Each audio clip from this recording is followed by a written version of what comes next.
Hi everyone, welcome y bienvenidos to Presently Aqui. My name is Claudia and I will be your host.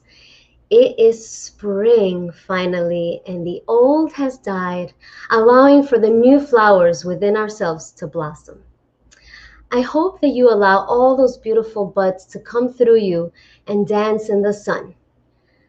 This is a time for renewal for us as a human community, and it is ripe for today's conversation, highlighting the vulnerable masculine.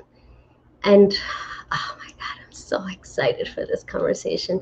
And it's true, it's the perfect time to have this. Things are changing, things are flowing, things are moving, and I couldn't be happier for it. So, for those of us joining me for the first time, I created Presently Aqui to serve as a platform for the Latino community and friends to discover for the first time or dive deeper into your mindfulness journey. I truly, truly, truly believe that mindfulness is an instrumental part of our mental health. It's a tool that will help you navigate your everyday worries, to help even alleviate that lingering anxiety from the current pandemic that we're still in. Additionally, it'll allow us to stay in the present moment more often, and that's where the magic lies. By understanding ourselves better, we create this awareness inside, and that becomes the first step and foundation to self-love. And for those of us that are always joining me, I like to take a moment to ask all of you, how are you feeling at this very moment? Think about it, feel it. In the spectrum of happy to sad, I want you to know that no matter where you stand, that you are enough and that you are loved. So last month's magical webinar, the panelists and I reshaped the conversation around #MeToo so we can use it to empower us instead in celebration of Women's Her Story Month. Please check out the webinar if you haven't yet on Facebook or YouTube. On today's webinar, which I am beside myself that it's actually happening, I am joined by three awe-inspiring conscious forward brothers. We will examine how toxic masculinity also affects the male gender, what steps they've taken to overcome and heal. Not only, as you know, I'm excited to be having this conversation, but more so by whom I will be joined by. And also, a quick reminder that this is an interactive live session, so please feel free to join in, comments, questions, and we will be happy to help. So, without further ado, my very first guest is the kind Dan Smith. Dan is a dedicated personal freedom coach, transformation mentor, and facilitates men's purpose workshops. So, let's welcome Dan. Hi, Dan. Welcome. Hey, Claudia. Thank you for having me. No, thank you for coming. How are you feeling today? I'm excited for this call. I'm feeling relaxed and I'm feeling expansive. I'm feeling like I'm stepping into expansion right now. I love that. That's exactly what we are doing. I love that. So my very next guest is the sincere Omar Davis. Omar is the founder of Crashville. It's a health education company focusing on human anatomy, mental health, and emotional wellness, not only for adults, but for children as well. He created Holy Men as a safe space for men to share their emotions on Instagram. Welcome, Omar. Hey, Omar. Hello, good day. How are you? Good, good. How are you feeling today? I'm feeling good. Sunny, nice and bright. So I'm enjoying the weather. I'm enjoying the energy of the day, and I'm ready to have a conversation to share with you folks. Fantastic. All right, and my third guest is a compassionate Barrett Paul. Barrett is international life coach, a social media influencer, and a spirited activist and worldly humanitarian. Welcome, Barrett. Hey, Barrett. Welcome. Hola, ¿cómo estás? Muy bien, gracias. How are you feeling today? Doing wonderful. Feeling very grateful to be here with the three of you for a very important conversation to help more people evolve, to become the butterflies that we are meant to be, and to share the magic that is healing collectively so that this world may be better for all of us. Absolutely, I couldn't agree more. So before we begin the discussion, Dan is going to lead us into a short meditation before we begin. Please take it away, Dan. Thanks, Claudia. So I'm going to invite everyone to close your eyes, sit up straight, and just get comfortable where you are. I'm just going to take 3 deep conscious breaths. Inhale through the nose, deep inhale. Hold at the top. 2, 3, 4. And sigh out the mouth. 2 more. Deep inhale through the nose. Hold at the top. 2, 3, 4. Sigh out the mouth. 1 more deep inhale through the nose. Hold at the top. Sigh out the mouth and just feel your body relax. And now I want you to just return to your regular breathing pattern. Don't force the breath. This is not a breathing exercise. I just want you to bring attention to your breath. Notice the inhale.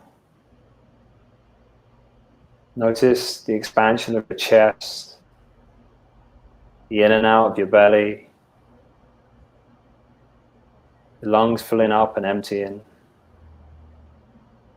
Notice the exhale. Notice the pause at the end of the inhale and the end of the exhale.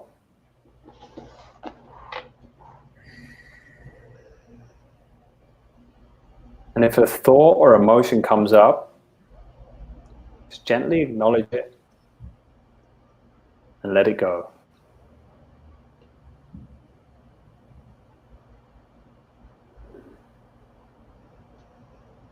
Just going to spend another 30 seconds just attend to the breath.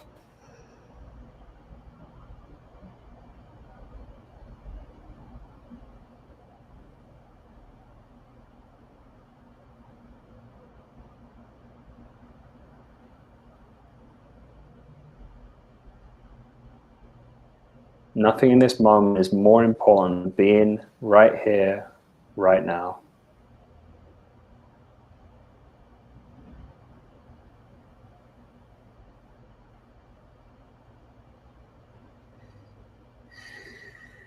With your next exhale, start to scan your body. Notice any tension that you're holding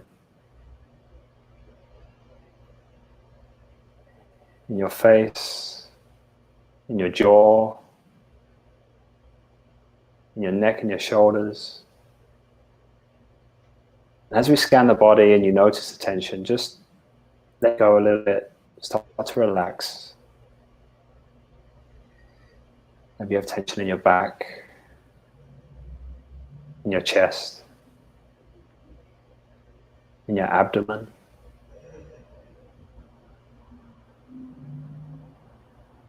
Down into your legs,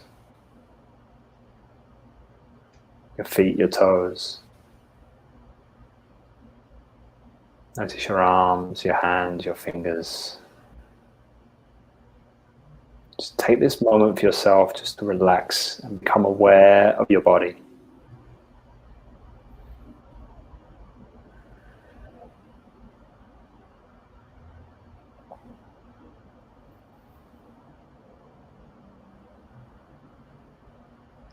And after your next exhale, I want you to slowly blink open your eyes.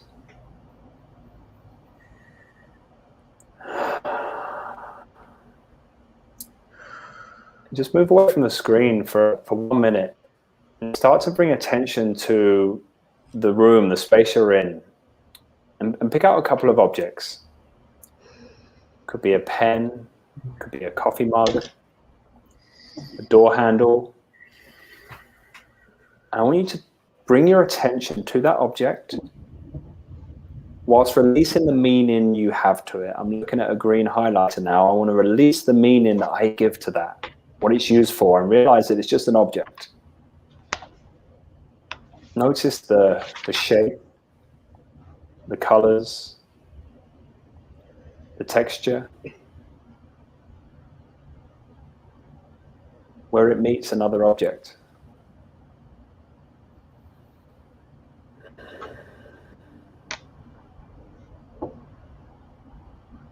Now move to another object and see if you can just hold your attention and release the meaning. I'm looking at a wallet with a credit card and a driver's license, and releasing the meaning of what that is to me, and just seeing the object, becoming aware of all the parts of that structure that I'm never usually aware of when I'm running on automatic.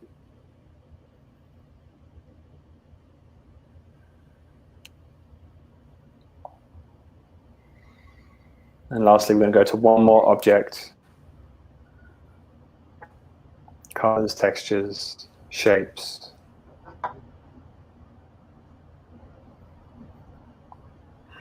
Becoming aware of the things in our immediate surroundings that maybe we haven't really paid attention to recently.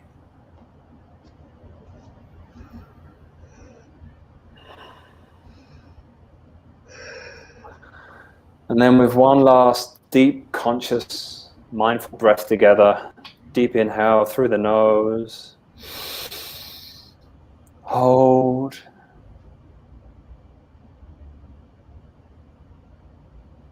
and sigh out the mouth. And let us bring this attention into this call today. We've got a wonderful panel here, and they've got some wonderful things to tell you. And I just ask you to pay attention to what they're saying with an open mind, a beginner's mind. Sometimes we think we know something, and if we just listen a level deeper, that we've got something to learn every time. Even if we've heard it before, we can hear it differently if we just give our attention. And with that, I'm complete, and I thank you for spending those minutes with me. Thank you, Dan. Thank you so much. I truly appreciate it. I love starting my webinars with a meditation because it also allows the mind to now calm down and now receive new information. So wonderful. I appreciate it. Thank you so much. So on to this wonderful conversation. So the idea behind this conversation came to me when I was creating the year plan for what I wanted to speak on. And last month was Women's Her Story Month. And for me, the impulse came immediately to highlight all the men out there. Because yes, we do live in a patriarchy world, but that patriarchy doesn't include our brothers. It doesn't mean that every man that you encounter is a participant. They may have privileges to it, but it doesn't mean that they are unaffected because they are of specific gender. Because also, as we're all, all the panelists that I've had, including everyone who's here today, we're all part of this healing process. And if we're not including everyone, then there won't be any healing as a whole. It would just be partial healing, and that's not beneficial to anyone but the group or yourself if you're just the one. So I really, really thought this was truly important, and to make sure that everyone was seen. And that's what my webinars is, just making sure that everyone is included and seen in the healing process as we are in this together. So I wanted to start with my first question. My first question for you gentlemen, also, this is going to be new to me because I am always on the opposite side of toxic masculinity, being a woman, right? So this is all going to be fantastic. How has toxic masculinity influenced your upbringing? I'll start with Barrett.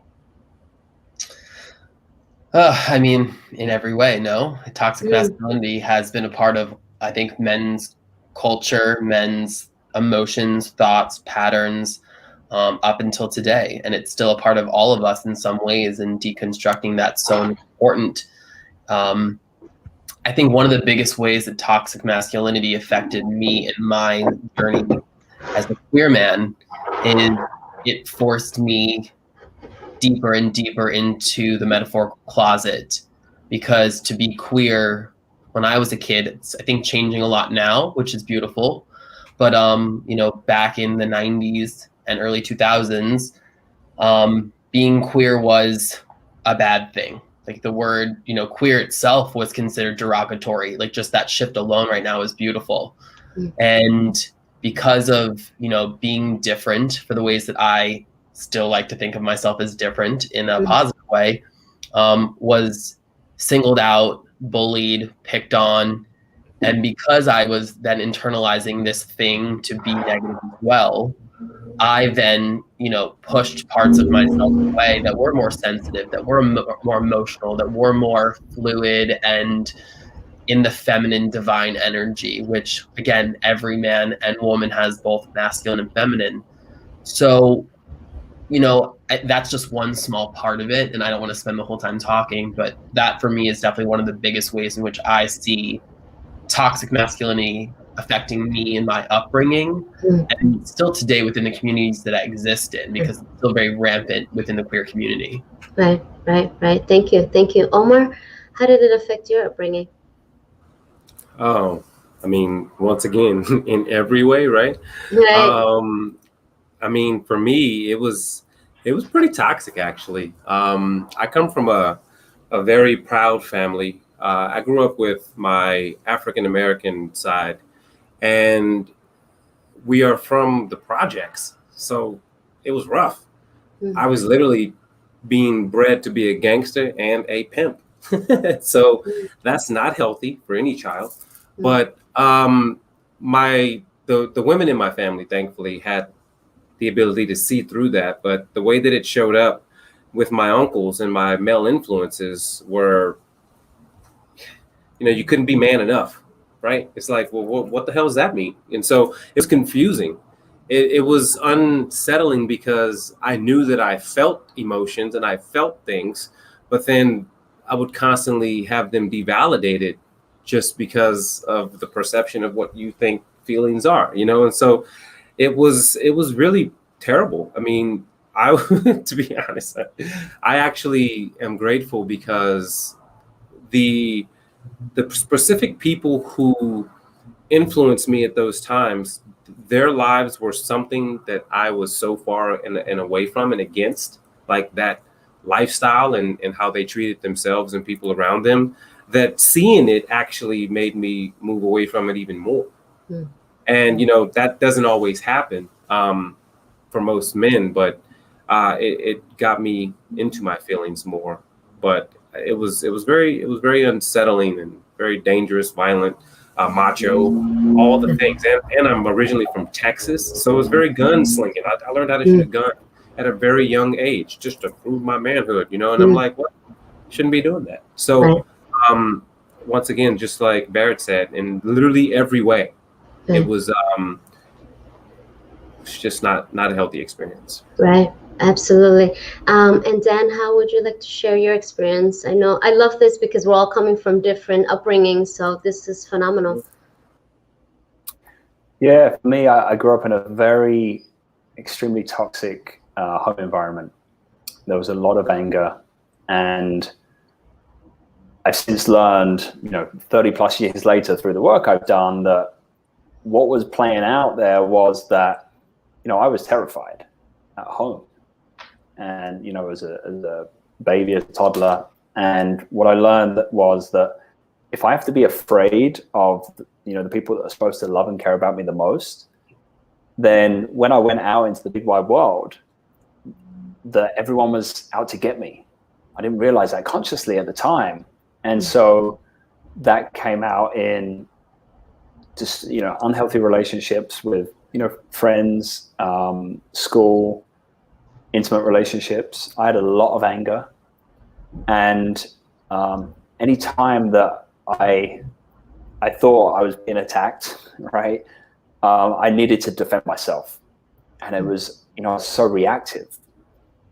And then as you go on the journey, things start to get better. You start to learn a little bit more about yourself. But then the next piece is the toxic masculinity that I guess collective was that I was then also afraid to open up to my friends because we just all made fun of each other, right? That's what we did. So if someone, I go to hey, I'm really struggling with something. I need to talk to someone. I know he's going to go and tell everyone else and they're all going to make fun of me, right? And again, it just strengthens that everyone's out to get me. And so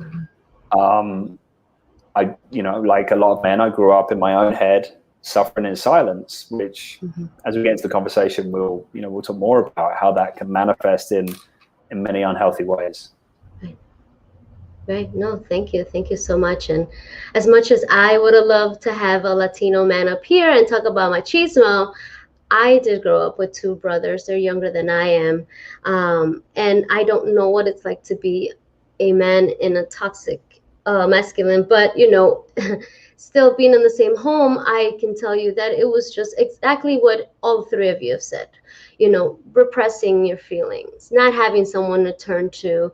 As I'm listening to all three of you, all I can think about is, when you express emotion, you're a pussy, right? Because as a woman, that's the thing, that women are emotional. When as a human being, we're all emotional creatures. And people also, I don't even know where that term came from.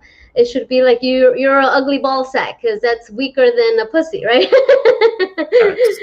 Right. And not as durable. And not as durable, exactly. So, making light of it, it wasn't great to see, and I'm really proud of the men that my brothers have become, and also, it's also in this journey of just seeing something, and I know they still struggle with expressing emotion. That's really difficult. And I hope that this helps not only them, but every other man to understand that there are others that are in suffering and silence. Something I recently heard, which really I loved, was that this whole time, all of you have been suffocating your throat chakra. Like your throat chakra hasn't been able to express, right? And if you're not in fluid motion, how can you be whole and flow and heal? And it just blew me away. I'm like, that's what's been happening. Like, how that I cannot imagine. Well, I can, but also not being, at least as women, we can express it to each other. We have that, right? But you gentlemen didn't have that until now, right? So yeah. It's really beautiful. Thank you for sharing. I love that. So we have some great comments on here. So we're gonna move on to our next my next question.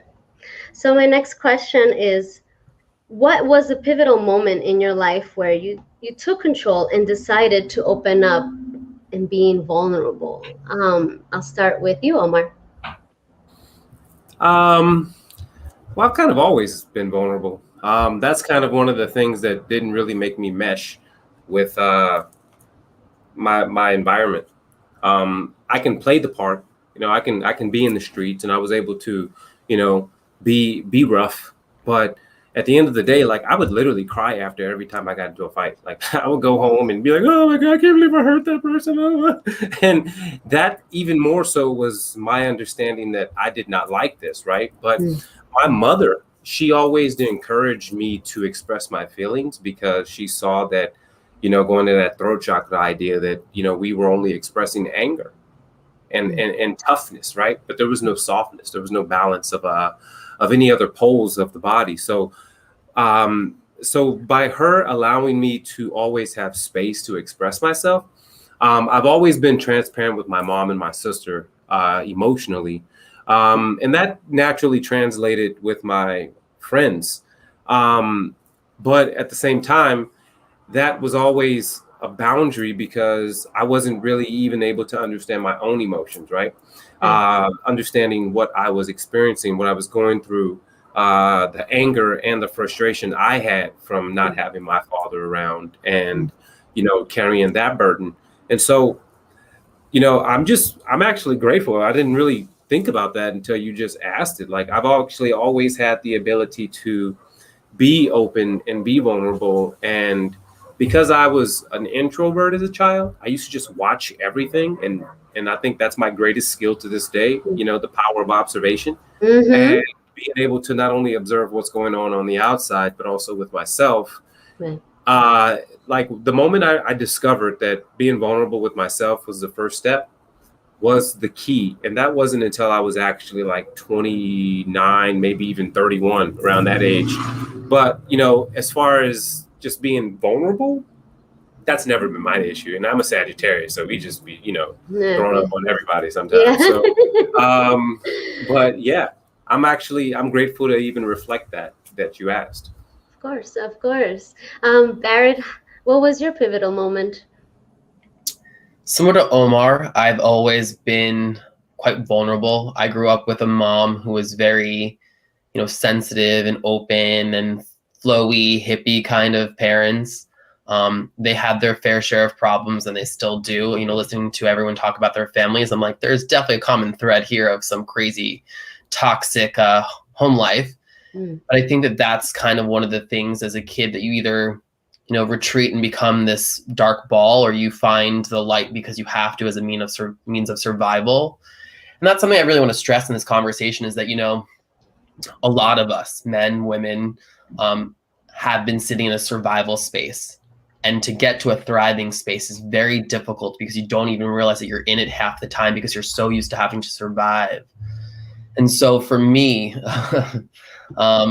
you know, the big pivotal moment was when I was 20 and I was at university, and I had just gone back after winter vacation, and home life blew up. Like everything just kind of blew up in our faces. My parents were going through like marital problems, and, you know, that then is reflected on the family. And I got back to school, and I found myself walking on the streets in New York City. I went to NYU, and I just caught myself being like, I am not okay.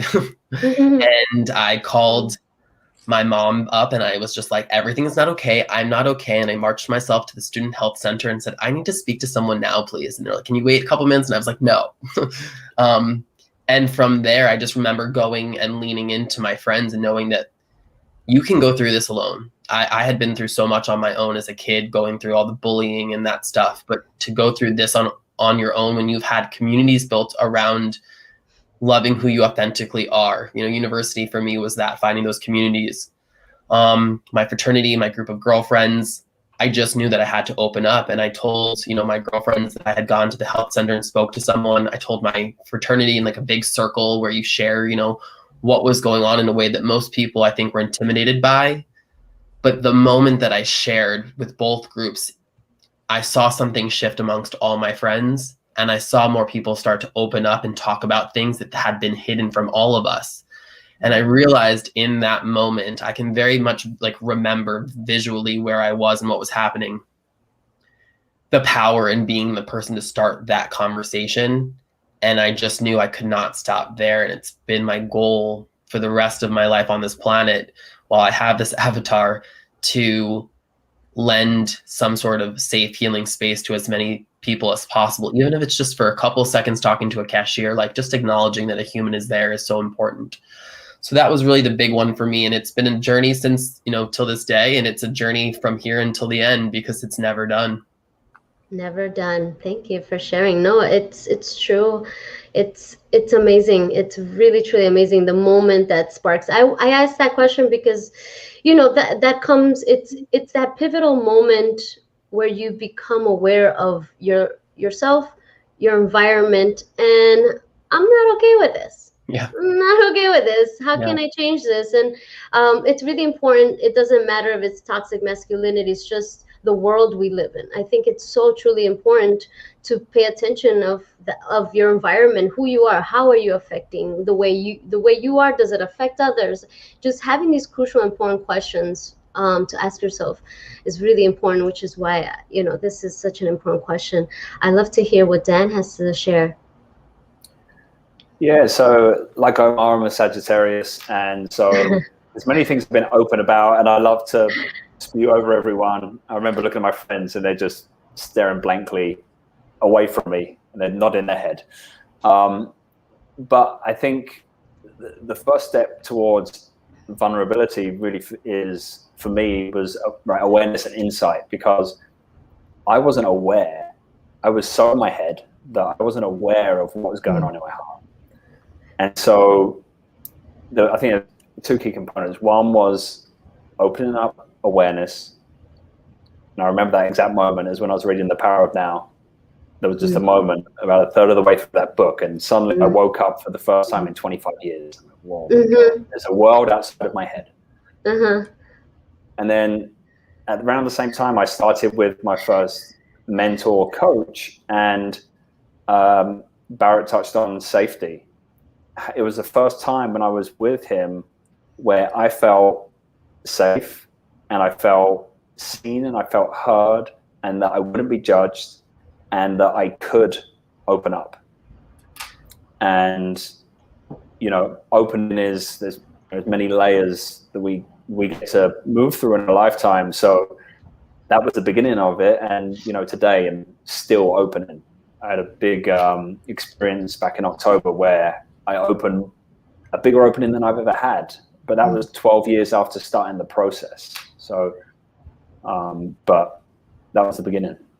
Yeah, I mean, I'm not sure who said it. I think Barrett said it was just never ending. It's just this process. It just keeps growing. Even as you started, Dan, like this expansive space, right? That's what we're doing, and expanding what was constricted for so long.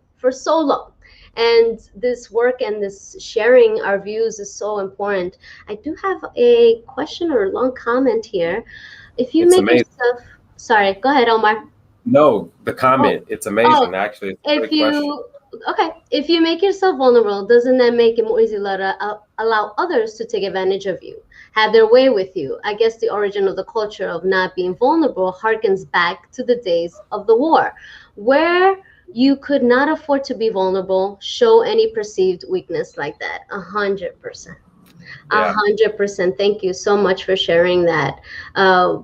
Because I think that's when you start, right? Or for all of us, where you start, like Dan was saying, like someone's gonna take advantage of you, and it happens, right? It's not coming out of nowhere. You know, it's sadly sometimes your family, right, that's taking advantage of you, and so it's really hard for a lot of people to open up to outside your family, right? If it's your family, then who's not gonna take advantage of me? So it is difficult to think that, like, oh, everyone's going to take advantage, I need to have this wall and all this.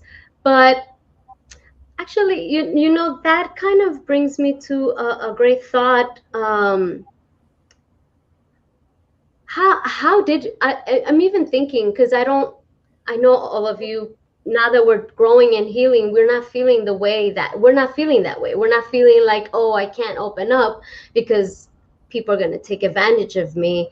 Wondering, like, where in our lives did we kind of have the emotional intelligence to also know who we can trust, right?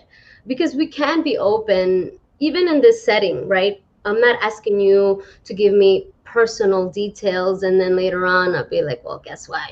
You know, that's not how that works. But we know that the people we come across that allow us to have this space. I'm holding space for this conversation, and you're trusting me, right, for you to open up. So it's just being smarter, right, gentlemen? I think it's just kind of like at some point you have to let go. Yeah. Well, I like to jump in because I think that this is something that is very common. And the issue is that, for one, that statement is not the truth of wartime. That's just what we've been told. Because when you speak to a soldier, the soldier knows that you cannot separate vulnerability and courage. You have to literally be courageous to be vulnerable. And then you have to step into vulnerability in order to be courageous. And so most soldiers understand this, especially after battle, because they're fucking scared. Like, people shooting at them, throwing bombs, they're scared. But they have to step into courage in order to run out on that field. And knowing that something may happen, something may happen, and they can actually lose their life. But the misconception of our general norm is that you actually can't show weakness because it's vulnerability, or you can't show vulnerability because it's weakness. But that's not true. But that's what we've been taught. So therefore, whenever we think, oh, I'm going to be vulnerable, that suddenly I'm going to let you just like walk all over me. Like, no, I still have a spine and a stern foot that is on the ground saying no. So just because I choose to be vulnerable doesn't mean that I am not then courageous or brave.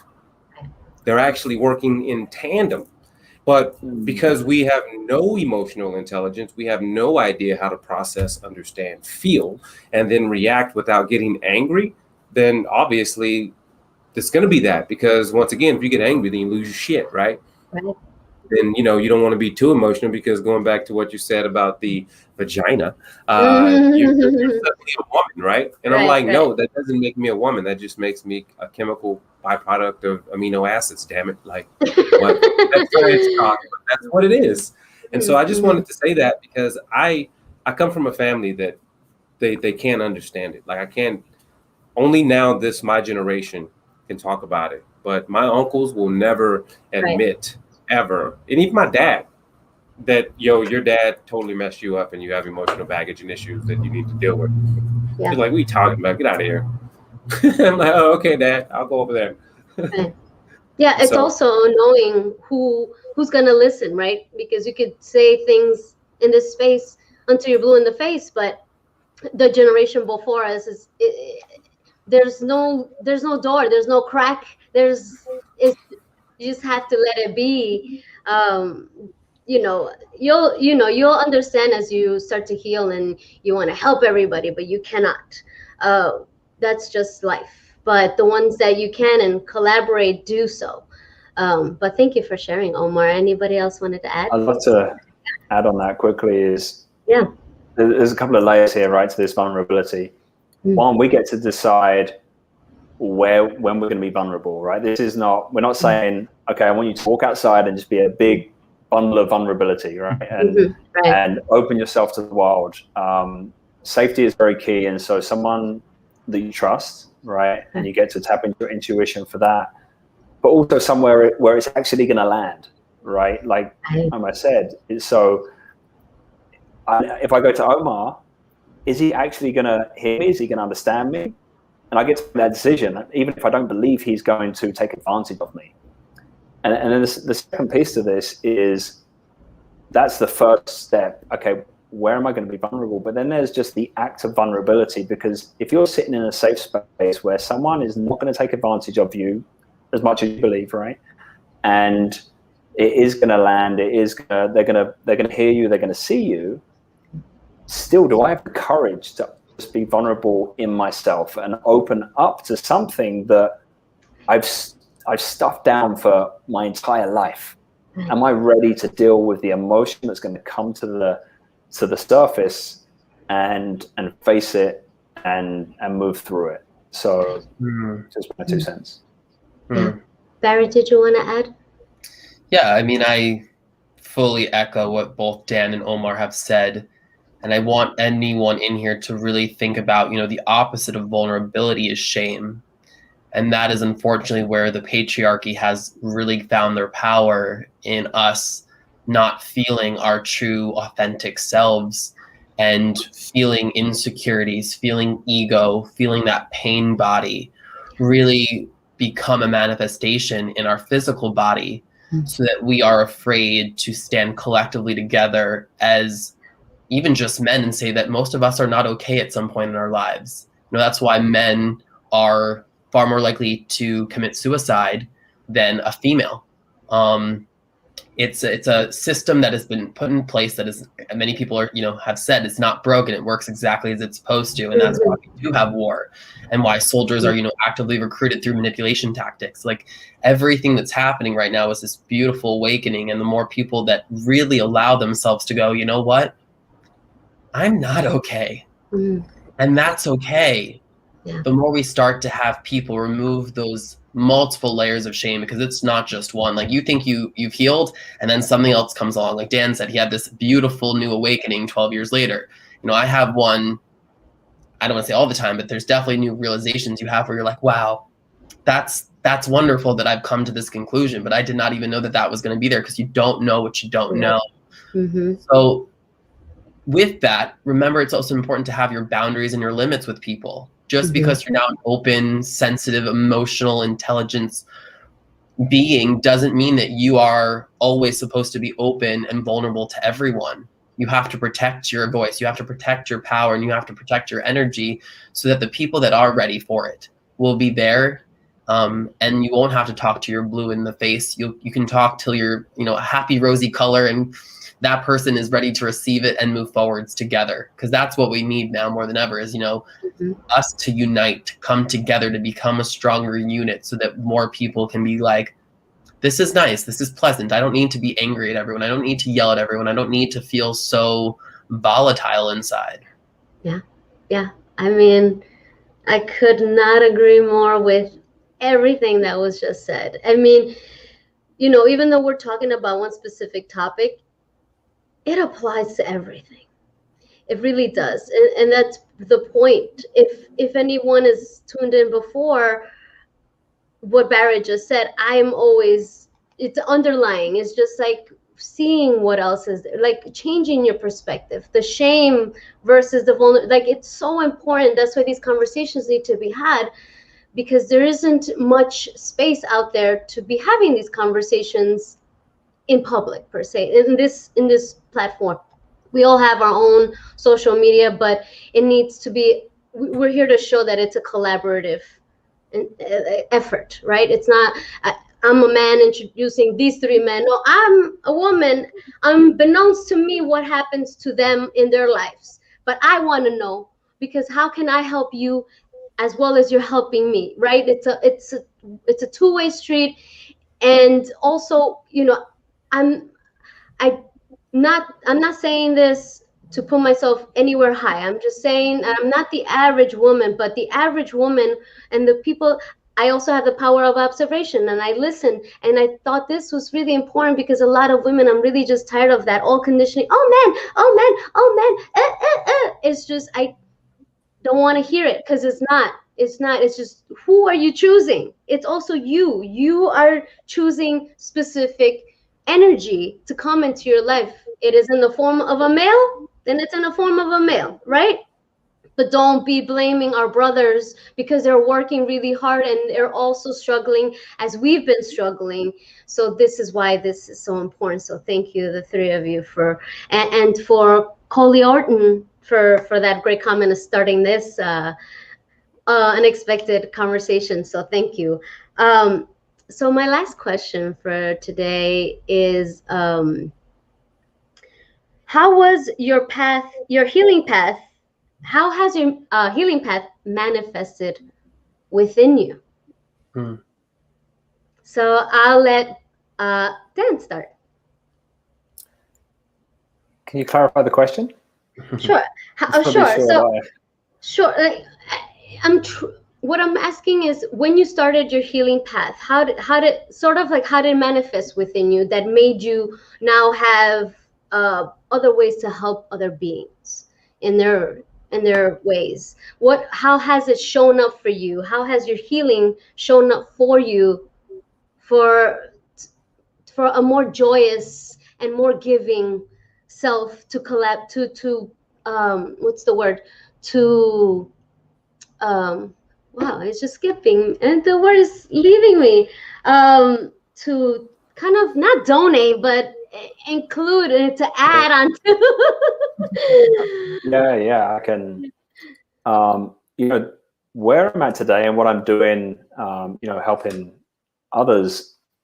It's funny. I that came to me as soon as that first mentoring session I talked about, maybe like 1 or 2, 3 sessions in, when I felt the contrast between how I'd been feeling for 25 years, or, as soon as I had a conscious mind to understand that, and to that point, and then it felt like he just relieved me, like take some pressure, massive amount of pressure off of this weight that I was carrying.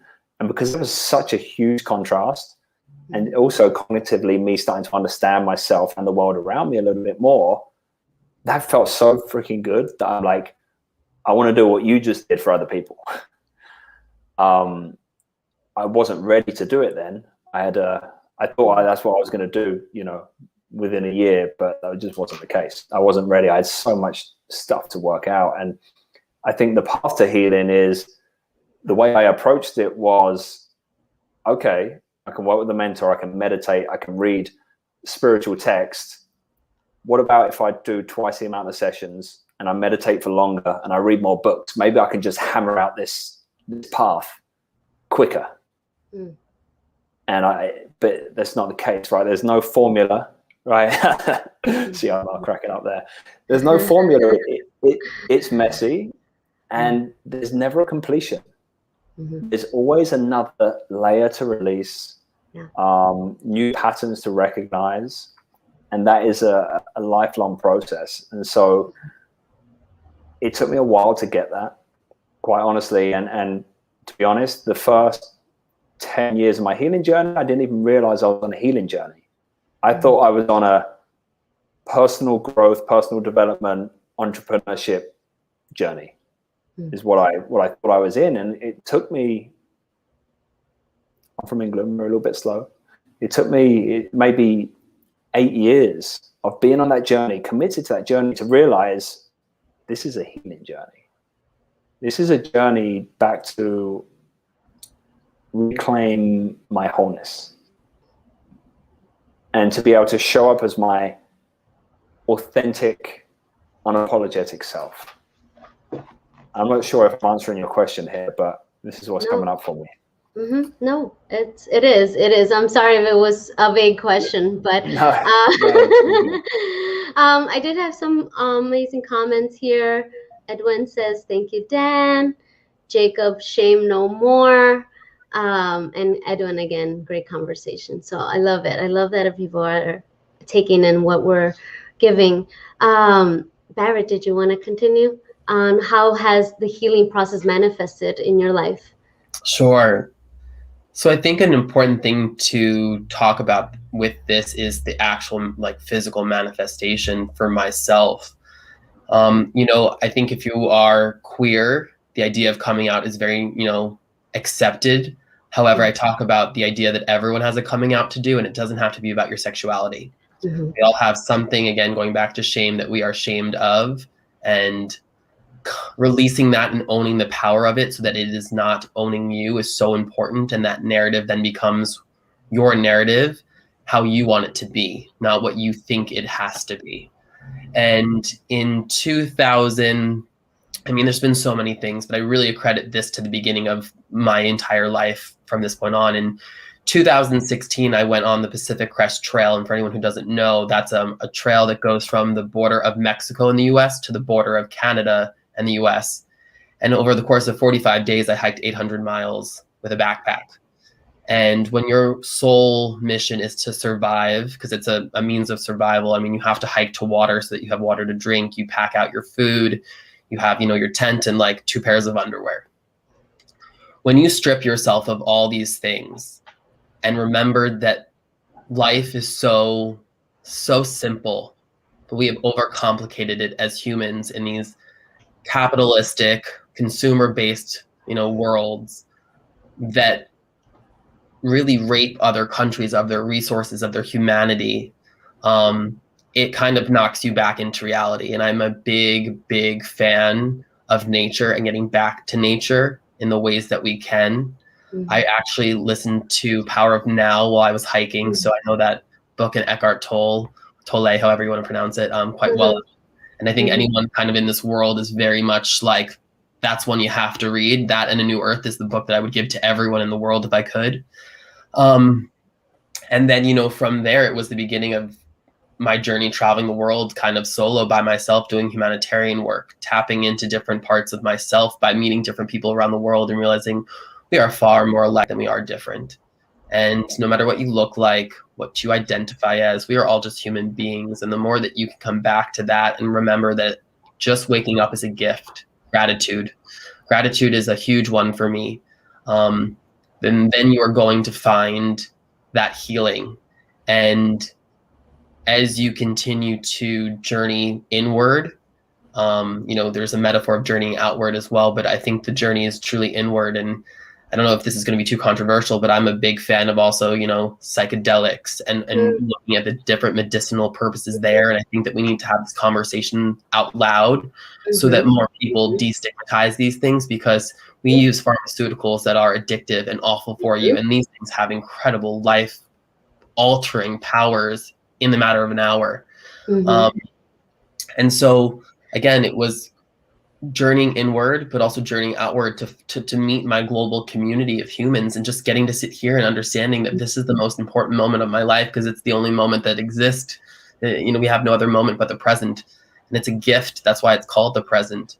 So for me, the manifestation is in every moment, because I'm aware that I'm forever a student, and I'm not going to have all the answers. I might have some, but there's someone who has more, and Omar has some, Dan has some, Claudia has some that I don't have. And just getting to exist in this space right now is such a gift. And treating every moment as that gift is really what continues to heal me in my journey. And the last thing I'll say, and then we can pass it off to Omar, is that, Gloria Steinem said this amazing quote, and I'm paraphrasing, but the final stage in healing is helping other people heal. And that's why any person who does what we do at some point had someone help us heal, and understood that this is the gift that keeps paying it forward. And you have to, it's just your job as a human being, as a part of the global community again. Yeah. I mean, I could not agree more. It's 100%. And in my platform, Barrett, psychedelics, cannabis is not off the table. I'm a cannabis enthusiast. I completely agree with psychedelics. It is something we should be talking about more. Maybe that might be for another time. I wouldn't mind getting into it and having you back, because it is important. As Oregon has demonstrated, like, hey, now it's legal. We can, Oregon's always been on the forefront of. Definitely. All right. So definitely. Traveling to Costa Rica on Friday to Journey. So.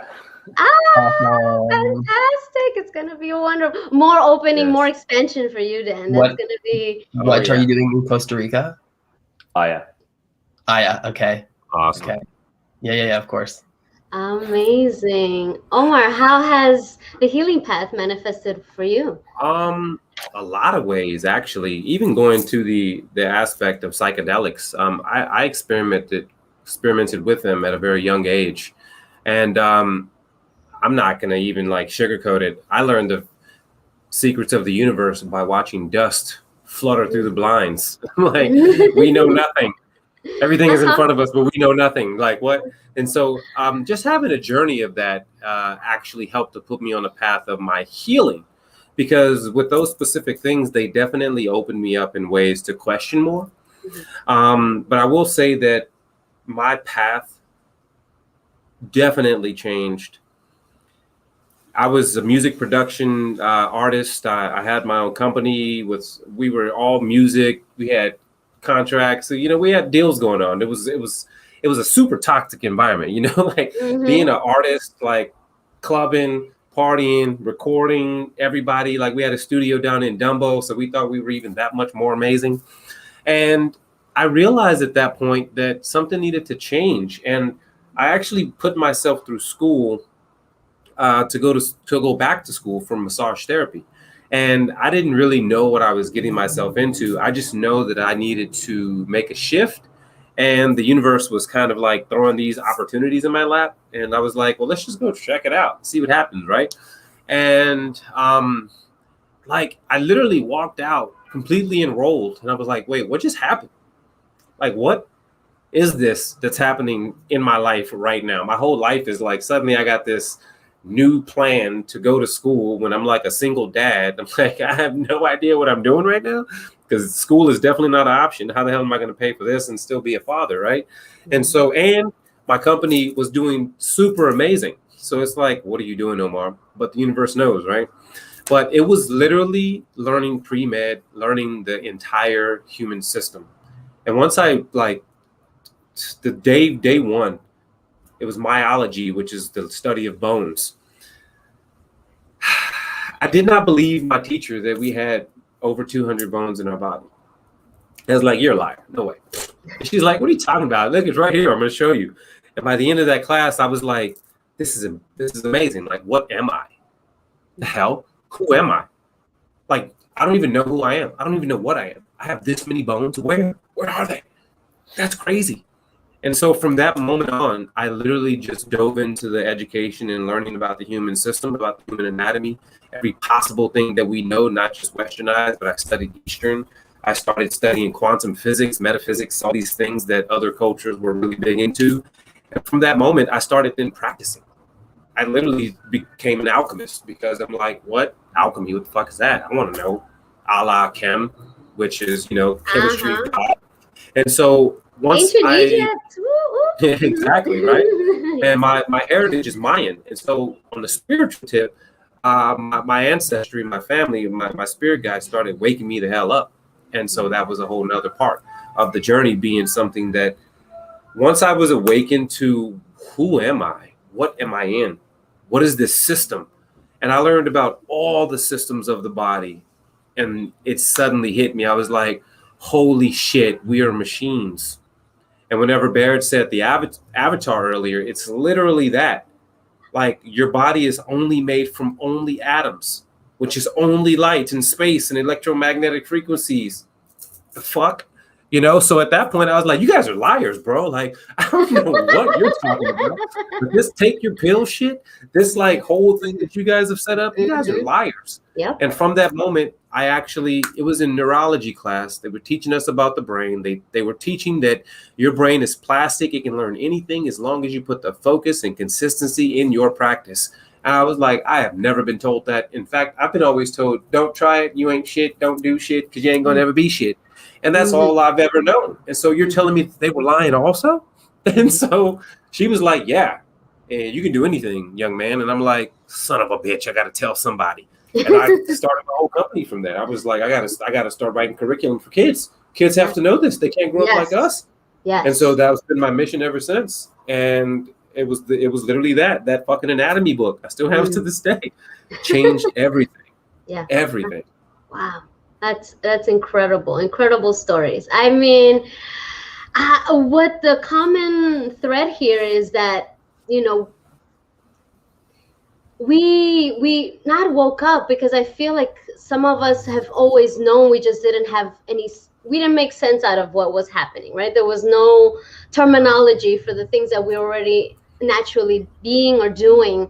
And now as we get older, now we're doing our work and research and meeting more people like ourselves and like, what's going on, this is what's, so I really love that you Barrett started the conversation about the pharmaceuticals, and if anyone knows me, I'm anti all of that as well, because also all the body can heal itself, right? The body is able to do anything. It is your machine. It is your vessel. It isn't who you are. It's just your carrier, and you should treat it with such respect as well, right? Yes. And not take advantage of right? Speaking of taking advantage of, or not even being grateful for the body that carries you. If you think about it, just simple like biology, you have digestive system, the nervous system, the reproductive system. There's systems in one body doing things without us asking it to, and it's just doing it.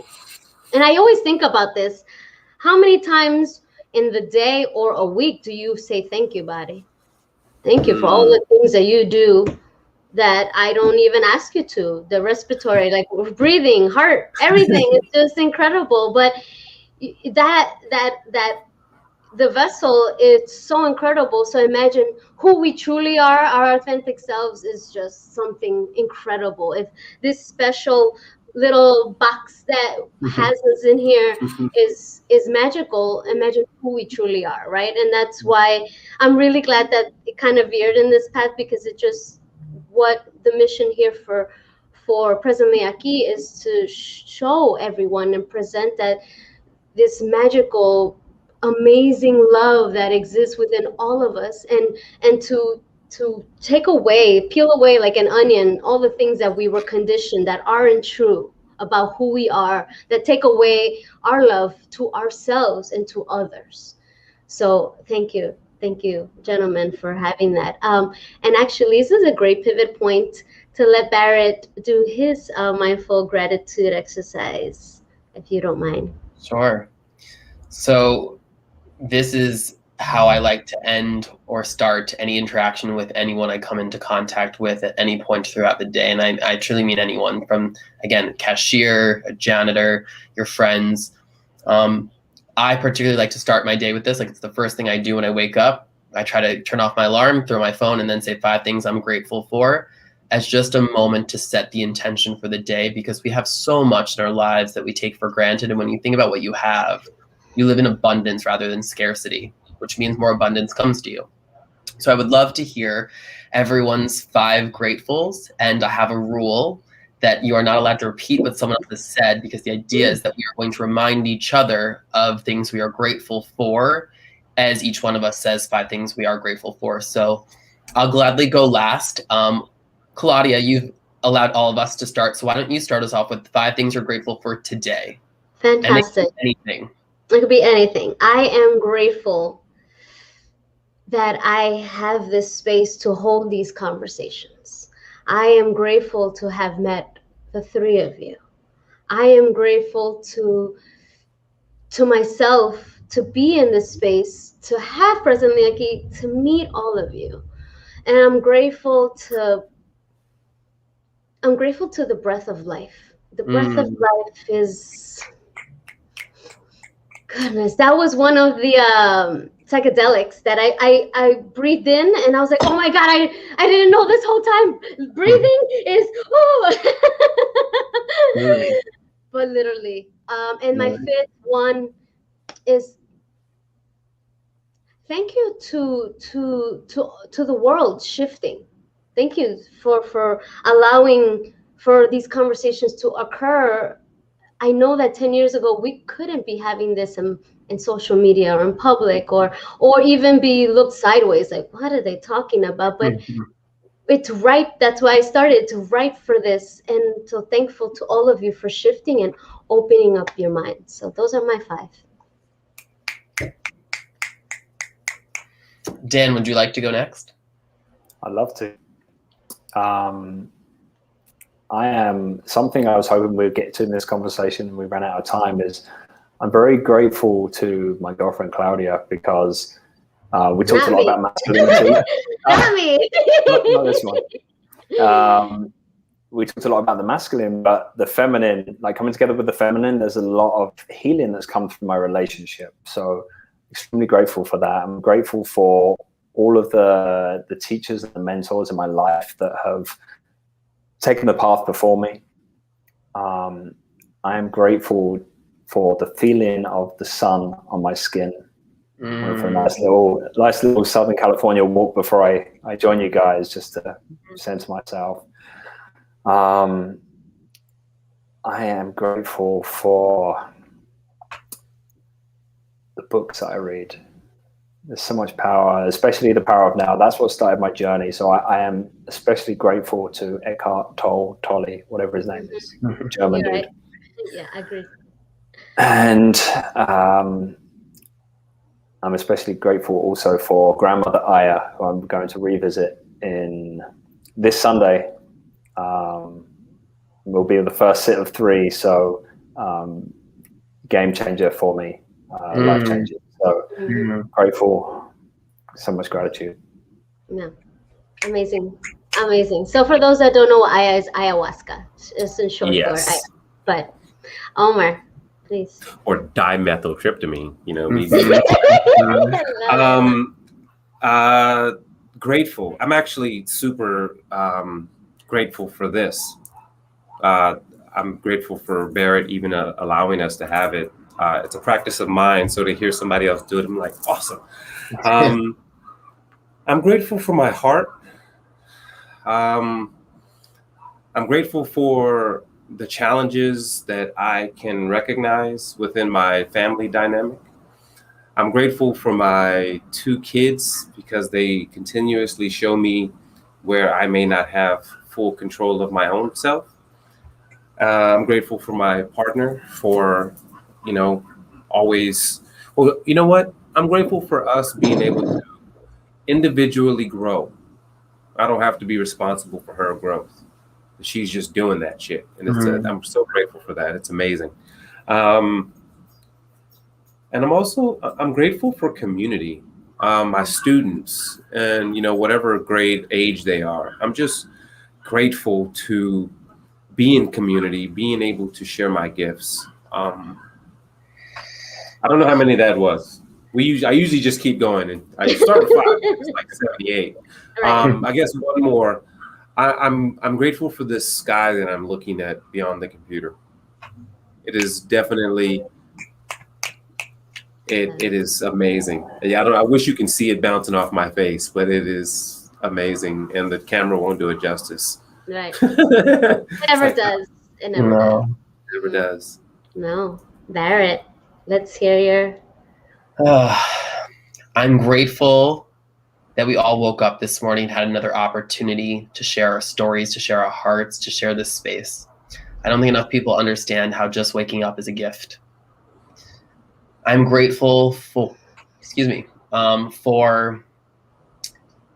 the ability to see in color. I think about just the ability to see the sky, but then to see the sky's colors, and like I just, sunsets and sunrises are godly to me. And just getting to see Mother Nature paint this incredible picture that's never the same is such a gift that I very much take fully in, living in Southern California as well. It's just such a gift. I'm grateful that in this time of a pandemic, a lot of people have woken up and have found these spaces and these moments and have been pushed in discomfort to find more comfort, because that's truly where you blossom even more, is as you get out of that comfortable seat and force yourself to move around and find the things that actually are working against you so that you can make new space for the things that will work better for you. Mm-hmm. I'm grateful for the fact that there are more men out in the world doing the work that I am doing, that I want to see more people doing, because it truly is, in my opinion, once we heal the straight, white, cis man, that the rest of the world will heal so much quicker, because whether we like it or not, they run things. And their hurt is the world's hurt, and that is why we have all the problems we have. And I'm grateful that I'm not in need of any of the basic human survival necessities, everything from clean water to sanitation to food to Wi-Fi is all at my disposal in a way that I don't have to think about. And seeing how other people have to worry about that on my journeys, on my, experiences, such a reminder every day to truly just be grateful to wash your hands, to use a toilet. Those kind of simple things we take for granted are truly where you will find the rest is bullshit, so it doesn't matter. Yeah. Those are my gratefuls. And before I finish my little thing, I just want to remind anyone who's watching and is into the whole psychedelic talk, make sure that you are in a setting and have the right intentions as you go into these things. These are not drugs. Yes. They're not for parties. These are meant for spiritual growth. And if you go in that way, you will have that. But if you go in with the wrong intentions, with the wrong people, in the wrong place, you may not have an experience that is good. And that is where we see a lot of the media painting these things as something demonic and devious and party worthy, which is not what they are meant for. So I really want to drive that home, because I think the four of us are all very aligned with the fact that they are incredible gifts. And if you use them appropriately, in moderation, with people who know what they're doing, and again, intentions and the setting, you will have life-changing events. Yeah, I like to second that. Everyone. Yep. Dan, you got a message? Yeah, it's super cute. Super cute. And I got one too. My mom. No, thank you, Mom. But wow, I mean, this is wonderful conversation. And for each one of you, just quickly, I know we're already over the hour, just quickly to run through, what are you each offering community-wise for the men out there? Dan, what are you offering the men in your community? Yeah, so I run most things through Instagram. This is my handle up there. You can see at Meet Dan Smith. And right now it's just one-on-one coaching, and anyone can jump on a free call with me to see if we're a good fit to work together, and they can do that via Instagram. Awesome. Omar? Well, I have a platform for men that's called Holy Men. You can find it on IG, Holy Men. And I partner with my men's group at Mastermind Connect. But what am I doing for men? So much, it's like I can't even begin to talk about it. But for the most part, for my business, we do a lot of the things there as well. So for Crash Bell, it's all about health and wellness, mental health, mindfulness. And we do this through the anatomy and physiology. So we teach about the body, while also understanding accountability, self-responsibility, and just emotional intelligence. And so that's what I do across all platforms, whether it's men, children, both females and men. And yeah, you can check me out or you can go to the website, crashbell.com. And that's bell as in ringing a bell, BELL. Yeah, and holy is WH. Holy men, yeah, just like that. Because we need to be whole men. All right. Barrett, what are you offering your community? Yes, so I have, you can find me at any of my social medias, everything from TikTok, YouTube, Instagram with my name, Barrett Paul, as it's seen in the screen right here. A big conversation that I have is talking about toxic masculinity and how it relates to queer men, but straight men as well. I also have a Patreon community, which you can come and join, where we do, different mindful exercises weekly and have different discussions through lives as well as, written things. And I do one-on-one coaching as well. And the thing that I really hope more queer men in here maybe consider looking at is I'm a partner with a new dating app that's looking to change the game when it comes to queer dating. And that's Camden Members app is the thing that you can find in the Apple Store. And so we're looking to make a safer, more inclusive place. It looks like we lost Claudia. Yeah, somewhat. Am I now the host of the show? Take it away. I don't know what happened, but I'm back. I don't know. I was like, oh my God. It happens. No, it happens. It's really difficult connecting so many things to your computer and not have an external mouse. So I clicked X by accident. Whoops. But welcome back. Thank you. But thank you all for sharing. It's important, for everyone to know where they can access what resonated for them, who resonated for them, and who they can get in touch with, or even explore further. You don't have to particularly work with this person, but maybe you have questions. Please feel free to reach out, and I'm sure they're always welcoming. I'm welcoming, and everyone knows that my platform is yours. So I wanted to end today's wonderful webinar with a great big thank you to the three of you. Truly, my heart is not only full, but grateful and just expanded and just excited for more of these conversations. Let's work together. Let's keep coming back. And I'm always happy to have anybody come back and let's do another conversation. This is just beautiful. And thank you to the audience, everyone out there who participated or just listened, and anything that resonated with you, please take that to heart and let it sit with it. Don't expect an immediate answer to your problem or situation. Let life digest and let it teach you, let it flow. And as always, I always tell everyone that the breath is the secret. Always lead with love. Wherever you may be flustered, angry, and all the negative emotions, just stop, take that breath, and you will see that the next choice you make will be better than what your reaction was. So thank you again, and many blessings to all of you. And I wish you a wonderful evening.